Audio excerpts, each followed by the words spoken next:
Alors la dépendance est liée principalement à l'augmentation de l'espérance de vie, liée principalement aussi à, comment dirais-je, au progrès de la médecine et aux améliorations de conditions de vie. Alors dépendance, on en parle en effet parce qu'aujourd'hui, malgré cette espérance de vie qui s'allonge, ce n'est pas toujours synonyme de confort de vie. Et il est vrai qu'aujourd'hui, cet état de fait peut nous tomber sur la tête à chacun de nous à n'importe quel moment.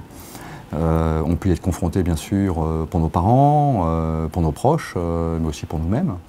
Et bien entendu, cet état de dépendance induit des situations particulièrement délicates, notamment des situations familiales, puisqu'effectivement il peut y avoir des problèmes d'organisation, il peut y avoir des problèmes de financement. Et puis, si je pense aussi à ces personnes dépendantes ou aidantes, une rupture du lien social.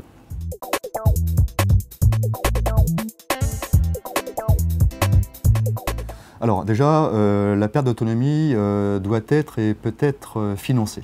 Donc nous avons créé effectivement donc à la Carac un système qui s'appelle Carac Épargne Plénitude, car nous avons identifié effectivement donc divers besoins, les besoins financiers bien entendu, mais aussi les besoins d'accompagnement personnalisé.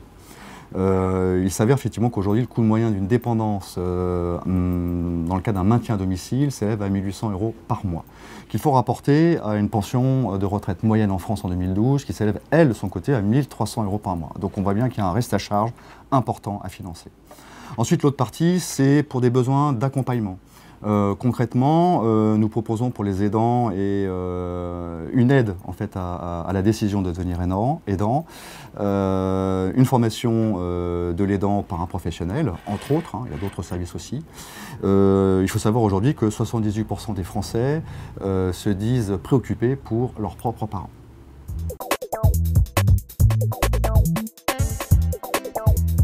Le bon conseil de Carac Épargne Plénitude, c'est de partir du principe que le risque de dépendance n'est pas un risque certain. Donc il est important que l'adhérent puisse disposer de son capital à tout moment, même si le risque de dépendance ne survient pas, et pour réaliser d'autres dépenses, d'autres projets. C'est à mon sens le moyen le plus adapté pour financer son futur état de dépendance. Puisque effectivement ce capital, même au décès, serait transmis donc aux bénéficiaires désignés dans le cadre fiscal de l'assurance vie. Et donc c'est d'avoir la certitude, de financer sa dépendance, mais aussi de savoir que le capital constitué ne sera jamais à fond perdu.